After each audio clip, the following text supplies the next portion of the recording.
So this is how I have to position this clock on the dashboard. So like this is the clock.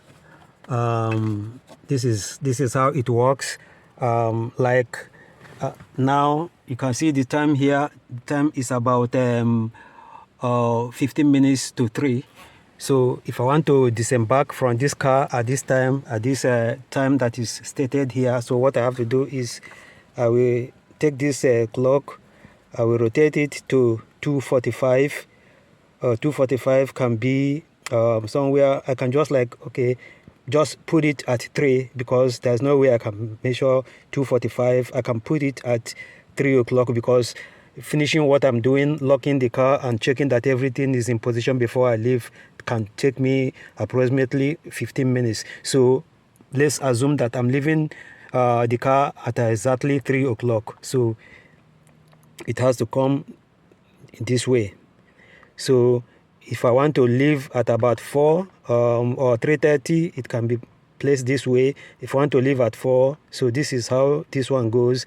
So if I'm leaving this car, finishing what I'm doing, and I'm trying to disembark from this car, I'm leaving the car at about 3, then I have to position this clock this way, and then I can then place it on the dashboard this way to be visible from outside. So this is a digital one as well. So this digital one is also good. If I have to go out with this, I have to set the clock by pressing the buttons here at the back, and it has a kind of stick that was designed to stay on the windscreen this way. I mean, this way it has to stay on the windscreen, pasted. But due to constant removing and putting back, the stick, the glue that was holding it got off. So in a way, this one is much convenient for me to use.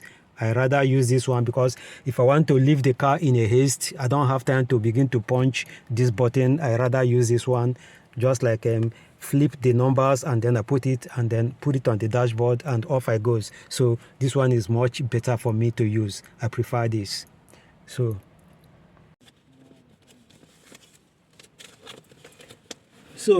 this is the bill that was placed on the windscreen of this car. So I'll tell a little bit about this material that you are looking at right now. It is a nylon. It is made with nylon. So meaning that the reason for that is that it could be placed on a car during the winter with a lot of snow covering it for a long period of time, depending on the time the driver takes to discover the bill. It could be buried in the snow for so many days, and nothing happens to it. So I think it was giving them some headache in the past, due to the ones I saw them work with, which was in paper materials. They were having some difficulties with it until they came up with this kind of idea. This is very good. And this one cannot be torn. Like if you try to tear it, it's not possible, because it is made of nylon. So, and it could stand the rainwater. It could be on the rain for so many days. Nothing is going to happen to it. The text is not going to wipe, and then the text is printed to last forever. The only way to destroy it is getting it burnt. So this text can stay in the snow, on the rainwater. Nothing is going to happen to it. The text is not going to vanish.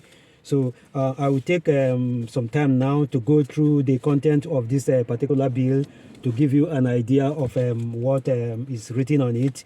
The beginning of it is 10-digit letters here, or numbers, that is representing the serial number or the reference number of this particular bill.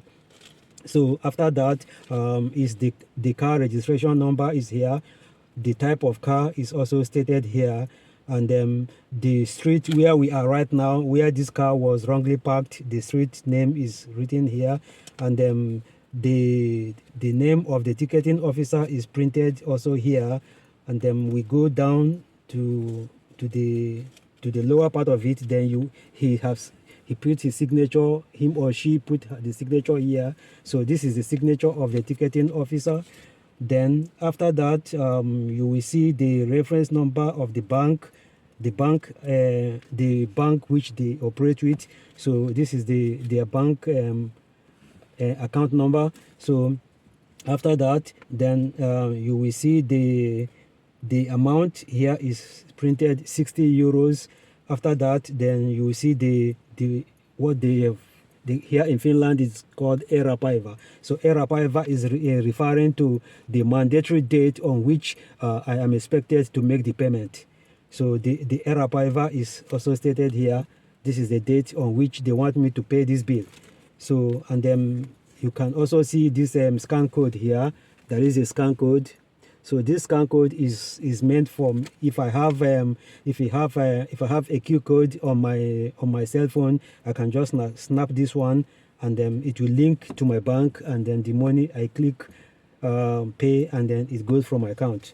So the QR code will help me make the payment easy for me to. All the details you see here is represented on this QR code.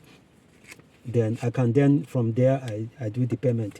So, and then also at the bottom of it is the customer service number. So if I have any problems, I want to make any report, if there's something I'm not happy about, so the customer service number is also stated here.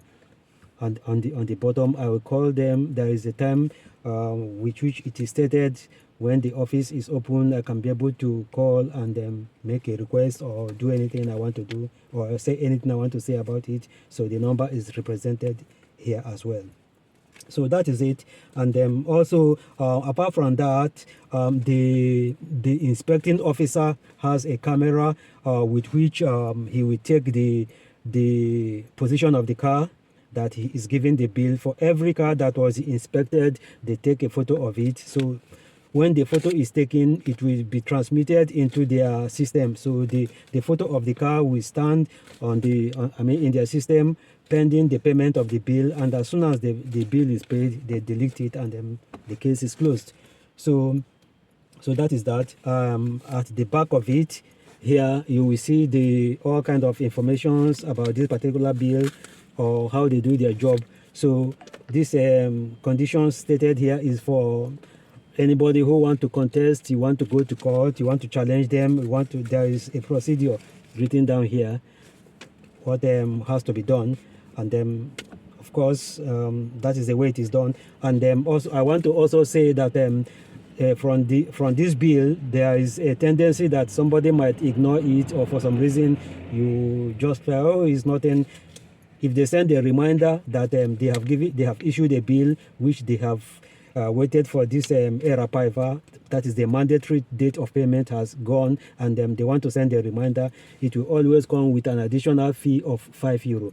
So if I receive a reminder for this payment, if the date of payment have expired and I didn't pay it, I'll get a reminder it will accrue another €5. So if I receive that twice or three times, so it will continue on. Probably they might decide that, okay, we have to shift this bill to a different office that will pursue it and make sure that this bill is paid. So that office will also have to charge. So if it's up to me if I want to pay through that office or I want to pay them. But I can be sure that if I go through that office, or if the office contact me that, hey, you didn't pay this parking fee, you have not paid it, so we are here to take it from you. From €65 or from €70, it could go to more than 100, because that office is also going to charge. So that is how this bill is. That is what you see here. So that is the detailed information that is stated here. So in this situation, apparently there's nothing for me to contest because my car was in the wrong position. So I admit that, and it's up to me to consider what best to do. Yeah. So it is what it is. So no grudges. I don't feel offended. I'm okay. it is part of the system by which the government is generating revenue, with which they are doing a lot of things, making sure that the street lights is on, the road, there are no bombs, there are no all the social amenities is working very fine. So the bills that we have to pay, the penalties, is there to help them to raise the country's revenue, to enable them to be able to pursue and they accomplish their targets.